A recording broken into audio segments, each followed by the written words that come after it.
hip hop turns 50 years old this year, y'all. Wow. Happy birthday to hip hop. You know, as we celebrate the 50th anniversary of hip hop this coming August 2023, I think we also need to celebrate a beautiful black woman named Sylvia Robinson, who was responsible for bringing hip hop to the world on a big level. Because when it comes to the black women in power, well, these days though, in today's entertainment world, they get a lot more respect than they did way back in the day. And Sylvia Robinson is on that list as one of the most powerful black business women. Matter of fact, one of the most powerful black business people that led the way and opened the doors for more black people that's in power now in the music industry. It's a male dominated business, but in the beginning, you had some women that was doing their thing. Vivian Carter, VJ Records, who I just did a story on recently. Barry Gordy and his sisters Anna and Gwen helped him build the Motown empire. Sylvia Rome, that's another woman in 1994, became the first black female in history to become a chairman at a major label, which was Elektra Records. And she did it at Epic Records. But Sylvia Rome said she was inspired by Sylvia Robinson. And she said she should be honored as one of the first black female creative and businesswomen. Sylvia Robinson was a boss, man, a singer, songwriter, producer, engineer. She did it all. She also considered being hip hop's first mother and created the first hip hop record label called Sugar Hill Records. If it wasn't for Sylvia Robinson, it might not be no hip hop music on the radio, y'all. She discovered the rap group the Sugar Hill Gang and released the first successful commercial rap song, which was Rapper's Delight. She put the light on hip hop. She knew it would be something special. She knew that. Melly Mel from the group Grandmaster Flash and the Furious Five said, regardless of what anyone says about her, she was one of the best producers and one of the best producers, period. She called it with Rapper's Delight and The Message, when no one believed in either song. Motown Records was the young sound of America in the 60s, and Sugar Hill was the young sound of America in the early 80s. Because everybody thought hip hop was a fad and would just go away. But now look at it though. Look at hip hop now. We celebrating 50 years of it. Wow. The Fox television show called Empire, Cookie Lion, played by Taraji P. Henson, is based off Sylvia Robinson. And you can't forget about her husband, Joe Robinson, the muscle and the business mind behind everything she did. Let's get right into the story, y'all, right? Now, Sylvia Robinson was born as Sylvia Vanderpool on May 29th, 1935 in Harlem, New York. She was one out of 7 children born to her parents who were immigrants from the Virgin Islands, and her father worked for General Motors. Now, by the age of 13 years old, she ended up getting a record deal with Columbia Records, and she went by the name Little Sylvia. This was in the 1950s. In 1951, she released her first single titled Little Boy, in which had the background sounds of legendary trumpet player Hot Lips Page. And she recorded some more songs for some other little record labels like Savoy and Jubilee, but then she ended up meeting legendary guitarist Mickey Baker, who she was taking guitar lessons from at the time during high school. Her parents wanted her to take guitar lessons, and once she learned the guitar, she started writing her own songs. And they formed a little group together called Mickey and Sylvia. And in 1956, they released a song called Love is Strange, which hit #1 on the Billboard magazine's most played by jockeys R&B singles chart, and hit number 11 on the Hot 100. That song Love is Strange sold over 1 million copies. And in 2004, Love is Strange was inducted into the Grammy Hall of Fame for its influence as a rock and roll single. I remember hearing that song on the movie Dirty Dancing. And that soundtrack is one of the best selling albums of all time. I didn't even know that Dirty Dancing soundtrack. And they also played that song in the movie Casino too. Rock and roll legend Buddy Holly, before he died in that plane crash with Richie Valens and Big Bopper, was also doing a version of that song. And he was a big fan of Sylvia and Mickey. They had worked together. But anyway, now, Mickey and Sylvia continued to release singles, but they ended up going their separate ways after Sylvia wanted to pursue a solo career. And that's when Mickey replaced her with a singer named Kitty Noble. After that, in 1959, Sylvia was about to quit the music business and go back to school for nursing until she ended up meeting Joe Robinson one day while having dinner with some friends on a cruise ship up the Hudson River. And they started dating and they ended up getting married. Now see, Joe Robinson, he was a Navy vet turned hustler. He was a gangster, a number runner from the streets, and he also did real estate. He owned apartment buildings, clubs, some bars, and everything. And once they got married, he convinced Sylvia to get back to her music career because, by that time she had enough though. She had got a regular 9-to-5 job and everything, but he told her she would make more money singing. And he became her manager. Joe became her manager. And he was the one that convinced Sylvia to get back with Mickey Baker and form their own music publishing company together and write songs and produce for other artists. So around 1960, Mickey and Sylvia got back together, and in 1961, they produced the big hit for Ike and Tina Turner called It's Gonna Work Out Fine, which became Ike and Tina's first Grammy-nominated song and their second million-selling single after A Fool in Love. In an interview, right, Sylvia said she was the one who paid for that session. She taught Tina Turner the song and was the one that was playing the guitar on the song. And she didn't get no credit because back then, women really never got no respect in the music industry like that back then. Now, they say if she would have had gotten credit for that song, she probably would have been America's pop music first female record producer. Wow. But around 1962, Mickey and Sylvia split up again, and she went on to do her solo thing again, and her and her husband Joe, they ended up moving to Englewood, New Jersey, and they raised their family there. Around 1968, Sylvia and Joe decided to start their own record label called All Platinum Records. They had started a bunch of record labels. They had a bunch of record labels. Red Robin Records, Fury Records, Fire Records, Stang Records, Vibration Records, Turbo Records. But All Platinum Records was the one that they really was focusing on at the time. And they started working with the R&B group called The Moments. And Sylvia wrote their first hit song called Love on the Two-Way Street, which spent 5 weeks at number 1 on the Billboard Soul Singles chart and hit number 3 on the Hot 100 chart. I like Stacey Lattisal's version too, Love on the Two-Way Street, back in 1981.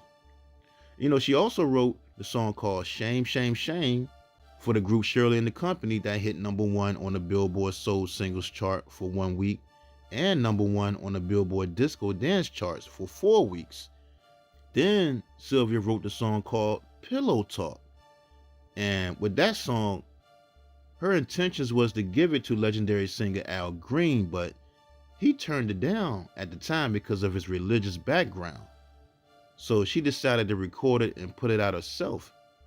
And in March 1973, she released the song Pillow Talk, which hit number 1 on the best-selling soul singles chart for 2 weeks and hit number 3 on the Billboard Hot 100. She was also nominated for Best Female R&B Vocal Performance at the 1974 Grammy Awards. Everybody think that that song Love to Love You Baby by Donna Summers was too sexual. But Pillow Talk was the first to have all that sexual moaning and stuff, that kind of stuff in it. I remember the song, they played that song in the movie Carlito's Way with Al Pacino. But Pillow Talk was a big song for her. And a lot of artists did covers of it, like Janet Jackson did a cover, Mickey Howard, and many more. Now, when Pillow Talk went #1 on the charts, Joe and Sylvia were flying high with success at that time. They had money coming in. They had even bought Chess Records catalog. Wow, I guess that was floating around at the time. So they had got the Chess Records catalog too at that time. And she continued to release more albums and release more music from artists they had signed. But then they couldn't produce another big hit because, it was the disco era too. Disco music was running the world at the time. And, their company began to lose money. Joe Robinson had got into some trouble and was being investigated for payola. He was dealing with some tax evasion, which led to them filing for bankruptcy. Plus, a lot of their artists on their label accused them of not paying royalties. This is back then in the 70s. They was getting accused of not paying for their royalties. So that's when Joe Robinson, they bankrupted and everything now. So that's when Joe Robinson, he went on, talked to one of his good friends named Jules Rifkin, who is the father of Steve Rifkin, who started Loud Records. And Jules Rifkin connected him to the mafia music boss, Morris Levy. Morris Levy, he was dealing with Morris Levy, and he wanted to borrow some money so he can pay his bills. But y'all know Morris Levy, he looked at it as an investment and wanted to be a partner in their next record label they started, which was Sugar Hill Records, named after the neighborhood in Harlem. Now, according to Sylvia, she didn't want no parts of Morris Levy because she knew of his reputation for stealing royalties from black artists when he had Roulette Records. They had did some business with him back in the day when she had wrote a song for one of his artists and didn't get no credit. She knew Morris Levy would put his name down on his artist records and take everything from them. Like, Morris Levy had artists like Frankie Lyman, Count Basie, Dizzy Gillespie, Sarah Vaughan, some other artists, plus he was mob affiliated with the Genovese crime family. Vincent Giaconte, the boss of the Genovese family, owned a lot of Morris Levy's recordings and retail businesses. But Sylvia, she ain't want no parts of him, man. She was scared to death to do business with him. She actually, in an interview, she called him the devil. Wow. She called Morris Levy the devil. Joe Robinson was also dealing with another mobster named Tony Rivera, who also was helping fund the Sugar Hill Records label at the time. I mean, things were pretty bad for Joe and Sylvia at the time, and Sylvia, she became depressed and started going to church a lot, praying to get out of her financial troubles, and she didn't want to deal with Morris Levy, man. She was just depressed, just going through it. She started going to church and stuff. But then something happened that would change her life and change the world forever, which is hearing hip hop for the first time. Because see, as history has it, hip hop started back in 1973 when DJ Kool Herc started playing the break parts and songs at parties in the Bronx, New York. And when his friend Coke LaRock got on the microphone and started rapping, the rest is history. Hip hop was born. But some say hip hop was already going on before that. And the real creator of hip hop is a guy named Disco King Mario. I had to do a story on him. And some argue that the Latinos started it, the Jamaicans started it with the big sound systems. I don't really know who started it. Any of my fans, if you're from the Bronx and came up in that era, please leave a comment and tell me your thoughts. Let me know. But anyway, hip hop was born and has been dominating ever since. That's all I know. Now, Sylvia Robinson, right, how she discovered hip hop. One day, 1979, she had went to a birthday party that her niece was throwing for her at the world famous Harlem World nightclub, right? And she got there and she was kind of shocked because the last time she had been to a club, disco was the top music of choice. But at this club, she saw DJs and MCs on the microphone, which was kind of different for her. And she saw the legendary DJ Lovebug Starsky and DJ Hollywood chanting and rapping over the break part from Chic's song called Good Times, which was a big hit that summer. And she saw how the people was going crazy in the club. DJ Hollywood and Lovebug was telling people, put your hands in the air, wave them like you just don't care. And the crowd was doing whatever they say and everything, right? And to her, that was amazing to see that. And that's when she came up with that idea, like taking a song that was already a hit and having some kids rap on it. And that's what she did. Now, at first, she wanted to sign Lovebug Starsky, but he wasn't interested and turned her down. And that's when she went back and talked to her son, Joey. And he told Sylvia about some of his friends that rap. He had one friend named Casper that rapped, but when they went to Casper, Casper turned them down too because Casper's father, who was a DJ at the time, he told him to stay away from the Robinsons because of all their financial and legal issues they had going on. And they treated their artists bad. They had a bad reputation in the industry and everything. So Casper turned them down from his father's advice. So when Casper turned them down, that's when Joey Jr. and his friend Warren Moore took Sylvia to meet another guy that raps that worked at a pizza restaurant, which was Big Bank Hank. Well, Big Bank Hank actually couldn't rap, but he was always rapping his friend's rhymes, his friend Grandmaster Cash's rhymes while making pieces. Because see, Big Bank Hank, he was from the Bronx and he was there when hip hop started.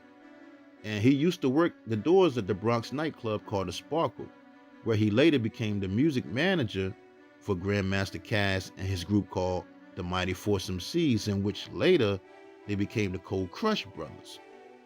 And Big Bang Hank had borrowed some money from his parents to buy Grandmaster Cass and the group some music equipment. That's why he was working at that pizza parlor in New Jersey to pay his parents back the loan he borrowed from them. But anyway, so Big Bang Hank, see, he was rapping Grandmaster Cass rhymes, right? Because he had asked Grandmaster Cass, can he borrow some rhymes? And Cass gave him a notebook full of rhymes because they were all friends and down together or whatever. And he just started learning Grandmaster Cass rhymes. So, and with that though, by him learning his rhymes and not rapping himself, that would hurt Sugar Hill Gang later on. Because once people found out he couldn't rap, he couldn't write another verse for the next songs, it kind of hurt the group. But anyway, people started calling him Milli Vanilli. But anyway, right, so Joey Robinson's friend, Warren Moore, walks in the pizza place where Big Bank Hank works at and tells him that he got Joey and Sylvia outside and they're looking for rappers to be in her group. So Big Bank Hank walks out there to the car and he meets her. And, he got flour all over him, pizza dough and everything. And, Sylvia asks him to rap for her and he starts rapping Grandmaster Cass rhymes. He remembered. And she asked him, do he want to be part of a rap group she was starting? So, right, instead of him telling her no, and he's not a real rapper, but he does have a friend named Grandmaster Cass who rap, you would think he would say that, right? Nah, Big Hank said, yeah, he joined the group and used Grandmaster Cass rhymes. Wow. So after he finished rapping for Sylvia, right, while she's sitting in the car, now everybody outside see what's going on, and that's when Master G walks up with one of his friends who know Joy. They knew Joy too, and asked him what was going on. And Joy told him that they was auditioning rappers and that's when Master G starts rapping for her. And Sylvia was supposed to pick one of them, but she couldn't decide, so she brought them to her house. So when they get to her house, guess who's there? Wonder Mike was there. Wonder Mike was already there with a DJ named Ron the Mad Master Mixer, and they was in a group together at the time called Sound on Sound. So Wonder Mike is there sitting there, and he's watching Big Bang Hank and Master G rhyming and going back and forth for Sylvia to pick who she wants to sign to her label. And she couldn't choose between them, and decided to work with both of them, right? And she was about to go to bed right after that because it was getting late. And that's when Wonder Mike asked if he could rap for her. She said, go ahead, rap. And he rapped for her, and she said she would use all three of them. She was into numerology, and she said 3 was a good number for her.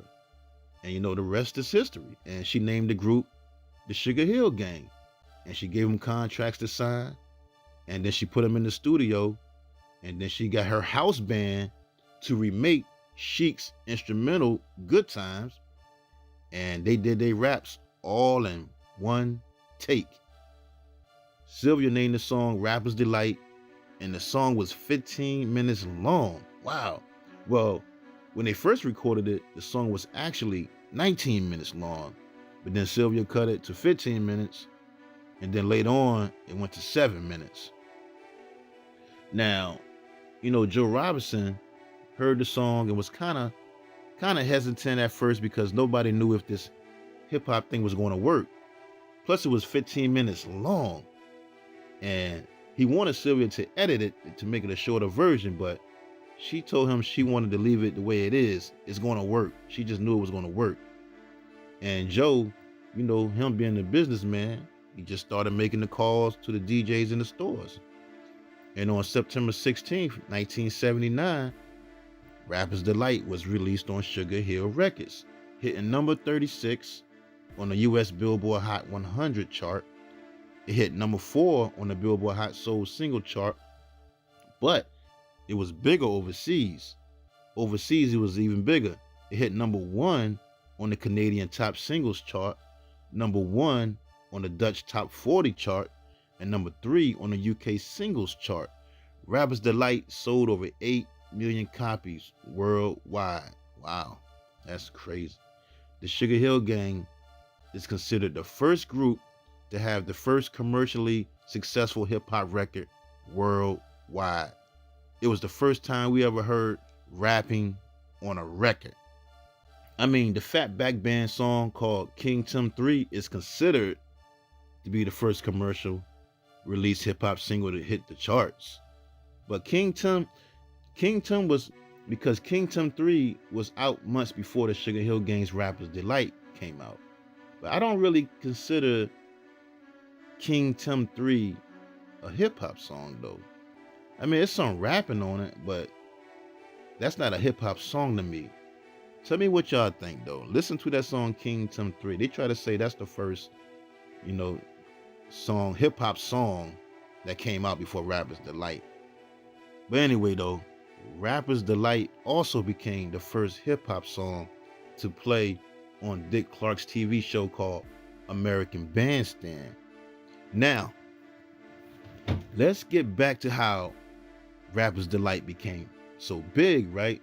To promote and get the record going, Joe Robinson was putting in a lot of work. He had to put it in a lot of mom and pop stores because the DJs refused to play it at first because nobody really knew what hip hop was. I mean, the kids in New York knew it. They knew about it, but most of the DJs on the radio were older people at the time. And at first they tried to give it to Frankie Crocker, but he refused to play it because he wasn't a fan of hip hop music at the time. It took a DJ in St. Louis named Gentleman Jim Gates on WESL radio to break it on the radio. And you know what? Once he played it, rest is history. The song caught fire and everybody started requesting it. And it still wasn't getting no real airplay at the time, but the streets and the clubs, it was on fire. It started selling like 50,000 copies a day. And in a few months, it had sold 2 million copies. Wow, that's crazy. You had radio stations, right, that didn't want to play it because, for one, the song was 15 minutes long. at the time. And for two, they thought it was just a fad. But they was getting so many calls that they was forced to play it every hour. In the club, that's where Nile Rodgers from Chic, he had heard the song. And when he heard it, he threatened to sue Sugar Hill Records for sampling their song. Well, they actually, like I said earlier, they actually didn't sample it or vinyl. Sylvia had her house band remake and play every instrument down to the T. But, they worked it out and gave Nile Rodgers and Bernard Edwards from Chic credit as co-writers. In an interview, Nile Rodgers said it's one of his favorite songs now. And it is one of his most lucrative. He's making money off that. A lot of rappers, though, here's the crazy part. A lot of rappers at that time that was coming up, they hated the song, Rapper's Delight. They didn't like the song at all. They thought Sugar Hill Gang was actually destroying the hip-hop art form. Wow. They didn't like the song, y'all. They felt the Sugar Hill Gang were not real rappers and just got lucky and took and imitated what kids were already doing in New York. Another legendary artist that really believed in it and thought hip-hop would be big one day, George Clinton. He loved what he was doing, and he put Sugar Hill Gang on a year-long tour opening up for him. But anyway, so now successful, right?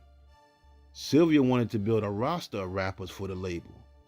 And they started signing other hip-hop artists like the group called The Sequence, which was the 3-member female hip-hop group from South Carolina that included soul singer Angie Stone. In 1979, they released the single titled Funk You Up, which was the first rap record released by a female group, and it was the second single released by Sugar Hill Records.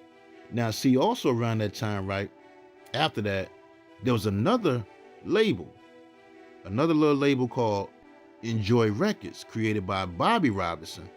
No relation to Sylvia Robinson, but Bobby Robinson, he been in the game since the 60s.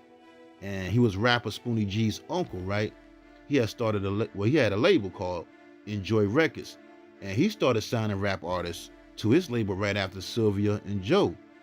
After he seen how Rapper's Delight, once he seen how that Rapper's Delight single was selling out in his record store, he started signing rappers. So, but he had all the young rappers, and he had all the street real rappers that was doing this hip hop thing for real on his label. But all of his artists ended up leaving because he wasn't doing what Sugar Hill Records was doing at the time. Plus, Sugar Hill Records had more money and power, so Sylvia scooped all of them up. She scooped all of his rappers up that was signed to his label, and then she made a deal with Bobby Robinson. And that's when she signed Grandmaster Flash and the Furious Five, who was once signed to Enjoy Records. But when they got to Sugar Hill Records, they was putting out classic music, man. Freedom, The Message, New York, White Lines, and many more. The Message, that song The Message, was so big, it sold 1 million copies like in a month. Melly Mel wrote that verse when he was 14 years old at the time. And and at first look, they say Sylvia wanted, for The Message, they said Sylvia really wanted the Sugar Hill Gang to do it, but they didn't like the song. You know what's crazy, right? The song, they got White Lines, which is supposed to be the first anti-drug song, but they had a video for White Lines, but Joe Robinson, he didn't like it, or he didn't put it out or whatever. And guess who directed it though? Spike Lee, who at the time was a New York University film student, and he also had Lawrence Fishburne in that video too. Wow, that's crazy. They could have had, Sugar Hill could have had Spike Lee too from the beginning. Another fact is Cowboy from the Furious Five is the one that came up with the name hip hop. He created the term hip hop. But anyway, so they signed Grandmaster Flash and the Furious Five. Now they also signed Funky 4+1, who was also signed to Enjoy Records, MC Shy Rock, And MC Shot Rock, she's considered the first female rapper in history. And they had some hits too. That's the joint, rapping and rock in the house. Then they signed the Crash Crew, in which some say they the first MCs to sing on records. Then they signed the group Treacherous 3, Kool Moe Dee, LA Sunshine, Special K, Spoonie G, who ended up going solo later. And then look, here we go, Sylvia. Sylvia started rapping herself. And she released a song called It's Good to Be Queen. She was trying to capitalize off everything too. Hip hop just started. But here's the crazy part, right? About all of this signing artists, big hits, making millions of dollars now at the time. The crazy part is all the artists they signed ended up leaving the label and suing them and accused Sylvia and Joe of not paying them. Grandmaster Flash left the Furious Five and he sued Sugar Hill for $5 million for unpaid royalties and for his name. He took him to court for the name because they tried to say he couldn't use the name. Grandmaster Flash, he learned about publishing and royalties from Rick James. And, Rick James was in the club one night and I guess he wanted to do some work with Grandmaster Flash, and he asked him about publishing, and he started explaining to Grandmaster Flash, and once Grandmaster Flash went back and started asking questions, they got him out of the group quick. Now, artists say they would steal publishing and put it in their kids' names. Wow. That's messed up. Master G left Sugar Hill Gang first. He was the first one to leave Sugar Hill Gang, and he was replaced by Joey Robinson Jr. And he started calling himself Master G. Wow, that's crazy. And look, right now, Sugar Hill Records had even put out an album of some speeches of Malcolm X and Betty Shabazz, Malcolm's wife. Man, she didn't want nothing to do with them because they didn't pay her. Now, according to Keith LeBlanc, the in-house drummer for Sugar Hill Records at the time, Keith LeBlanc is also considered the first hip-hop drummer, but he said when they went to court, Sylvia had went up to Betty Shabazz and told her that she was honored to meet her, right? And Betty Shabazz said very loudly, "Get out of my face, you a pirate and a liar." And he said Sylvia just slumped down in a chair. Wow.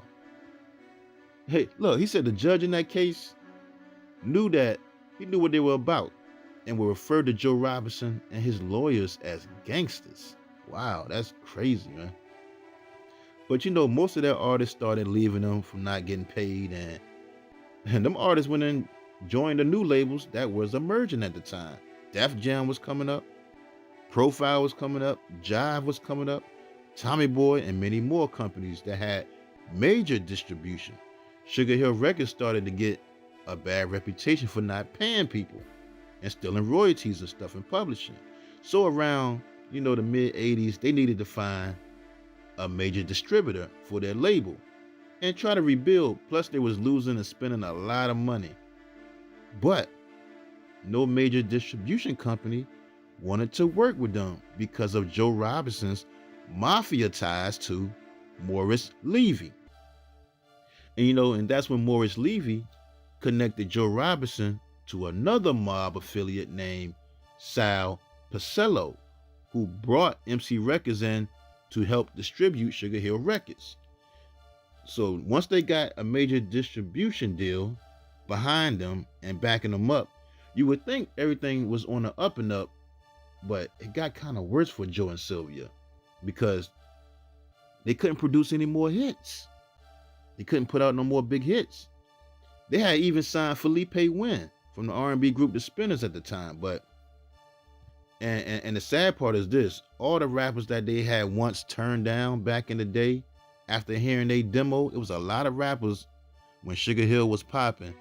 A lot of rappers sent in their demos and got turned down. But now those rappers were now big stars on other record labels like LL Cool J, who sent his demo to them 9 times and they turned it down. Wow, that's crazy. It's like nobody wanted to work or sign to Sugar Hill Records. And now they was in the red and owed MCA Records money, which led to them giving up the Chess Records catalog to MCA Records. Wow, I know that hurt. Man, that had to hurt giving up that catalog. That Chess Records catalog, Etta James, Muddy Waters, Little Walter, Howlin' Wolf, Chuck Berry. Oh my God. But then they tried to sue MCA Records, right? And Joe Robinson blamed Sal Pacello, the one that Morris Levy connected him with.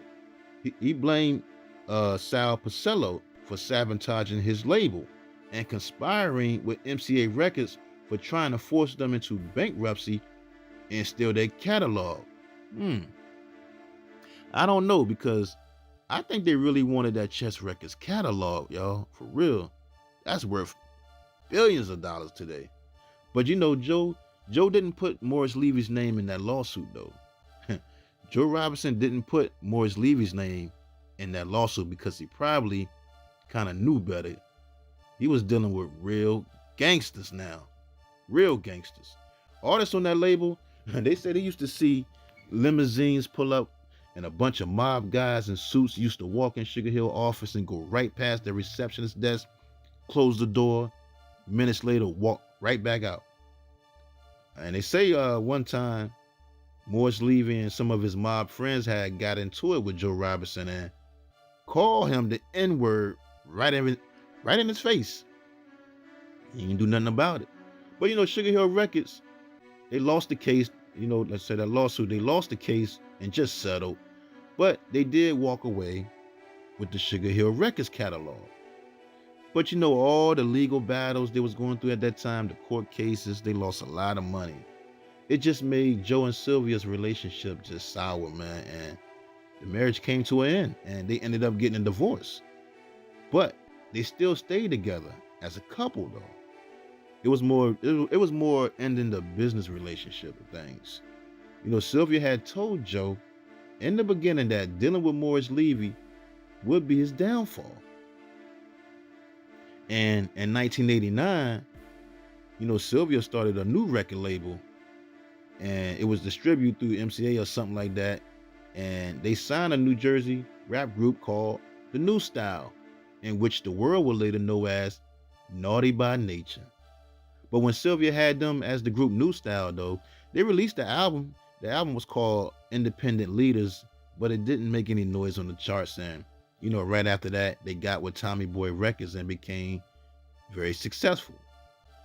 In 1995, Sylvia sold the Sugar Hill Records catalog for 7 figures to Rhino Records. And the good thing about that deal is that they still got the publishing rights on the catalog, and they still collect on all the Sugar Hill Records songs through the sales of radio play. And they made Joey Robinson Jr. the executive of Sugar Hill Music Publishing estate. He would handle the royalties and the music publishing when people would use or try to sample any music from the catalog. Around 1999, Sylvia Robinson had filed a lawsuit. She filed a lawsuit against a magazine called Blaze, the Blaze magazine, if y'all remember that. The Blaze magazine was saying that she cheated all her artists out of their proper royalties. So she sued them. She said she didn't jerk anybody. It's an untrue statement, and she doesn't want people believing that about her. She always was honest in her dealings with artists. In another interview, she said she made a lot of people a lot of millions, and she was the one that got jerked. She said. She didn't get anything. She never got 1 cent or royalties from any of this. She said if you're working with your husband, he thinks you're working for him. And she divorced her husband, Joe, to dissolve their business relationship. So she was kind of putting it all on Joe Robinson for artists not getting paid. I don't know. But in 2000, Joe Robinson died from cancer. He lost his battle with cancer. In 2002, the song The Message by Grandmaster Flash and the Furious Five became the first hip-hop song ever chosen by the Library of Congress to be added to the National Recording Registry. Wow, that's history right there, y'all. But then that same year, in October 2002, the Sugar Hill studio in New Jersey caught on fire. Now, the story goes with that incident, they say firefighters responded at about 1:55 a.m. to report of heavy smoke from the studio. And when they went inside, a backdraft explosion caused by the ignition of toxic gases forced them back out of the building. They said it took firefighters more than 4 hours to bring the blaze under control. The fire was so bad that there were about 80 firefighters from 9 communities on the scene, and one police officer suffered smoke inhalation. Wow. But the damage was so bad that the city ordered the remaining of the portion of the building to be demolished. So, after investigators searched for clues on how the fire started, come to find out on what started the fire, they said that a short circuit in a keyboard sparked the fire. They said a flame shot out of the keyboard and that it didn't take long before the fire spread throughout the entire building. Apparently, the last one who left the recording studio around 11:30 p.m. had left the keyboard on. So all that music history was destroyed. 90% of the studio's master's tapes were destroyed in the fire, like the original master recordings from Grandmaster Flash and Nefarious 5 and the Sugar Hill Gang. Even Jam Master Jay from Run DMC said he lost a completely mixed album in that fire. Members from the R&B group The Moment said that they may have lost about $500,000 worth of recordings in that fire. Now, the only thing that was saved from that fire was Joe Robinson's ashes in the urn.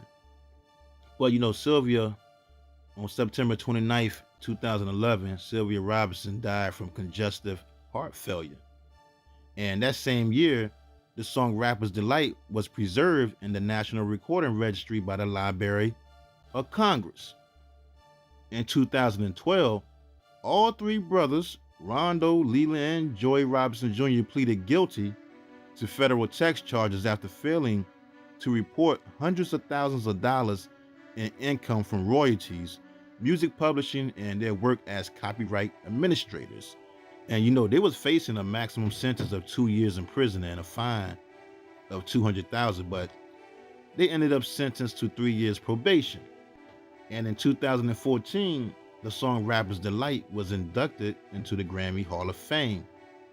But in July 2022, Sugar Hill Records settled out of court with their former artists and groups.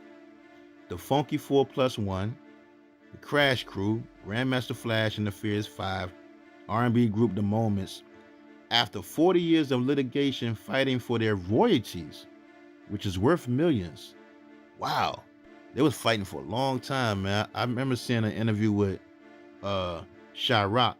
She said she was the one that started the whole thing and got everybody on board to sue them. But I'm glad they settled out of court and everybody is getting what they deserve. This is sad, though. It's sad that Grandmaster Cass isn't credited on the song Rapper's Delight as a songwriter for Big Bank Hank's verse. Sylvia Robinson is credited as a songwriter. KRS-One, right, said, Sugar Hill Records was one of the worst things that ever happened to hip-hop because Sylvia Robinson and her husband Joe Robinson, they owned all the rap at that time. There was one record label that had all the top rappers of the day on it. He said that if we would have stuck together, black people would not be in this situation because they were older blacks ripping off the talent of younger blacks. Wow. But Leland Robinson responded saying if it wasn't for his parents, Sylvia and Joey Robinson, there would be no hip hop. He might got a good point there. He might got a good point right there because they did take a chance. And look at how many families are eating from hip hop. You got to give it up to them, man. You got to respect what they did for this now billion-dollar culture called hip hop. You can say what you want, but Sylvia and Joe opened the doors. And now their son Leland Robinson has, he's taken over the name, and him, Master G, and Wonder Mike from the original Sugar Hill Gang finally squashed all the beef they had for years and came together, and now they're still keeping the legacy alive. For years they couldn't even use their name. They couldn't even use their name, their stage names, and or the group name. But Leland Robinson granted them the rights back to use Sugar Hill Gang name and their stage name, which won the Mike and Master G. And I'm glad they are now cool and still doing shows together, man. Big Bank Hank, he died from cancer back in 2014 at the age of 58 years old. Joey Robinson Jr. died in 2015 from cancer at the age of 53 years old. And Rondo Robinson died in 2014 of multiple organ dysfunction syndrome. So Leland is the only one left, the last surviving member of the originals family music legacy, you know what I'm saying? And he's doing good things now. And they had a show called First Family of Hip Hop on Bravo, man. And there's also talks, well, actually, there's a movie in talks or in the works about Sylvia Robinson's life that Warner Brothers have the rights to. They say a couple of writers from the show Empire, they putting it together, so I don't know. So stay tuned for that. There's supposed to be a movie about Sylvia Robinson's life, which should be. So keep your eye open for that. Last year, in 2022, Sylvia Robinson was also inducted into the Rock and Roll Hall of Fame, in which she should be. She definitely deserves that. And this year, like I said, 50 years, man, hip hop, y'all. A lot of people thought it would just fade away like disco. My whole life has been in the hip hop culture. Hey, so happy birthday to hip hop. And you got to give it up to Joe Robinson and Sylvia Robinson. You got to give it to him, man. Joe was 69 years old when he passed. Sylvia was 75 years old when she passed. So rest in peace to the pioneers, Joe and Sylvia Robinson.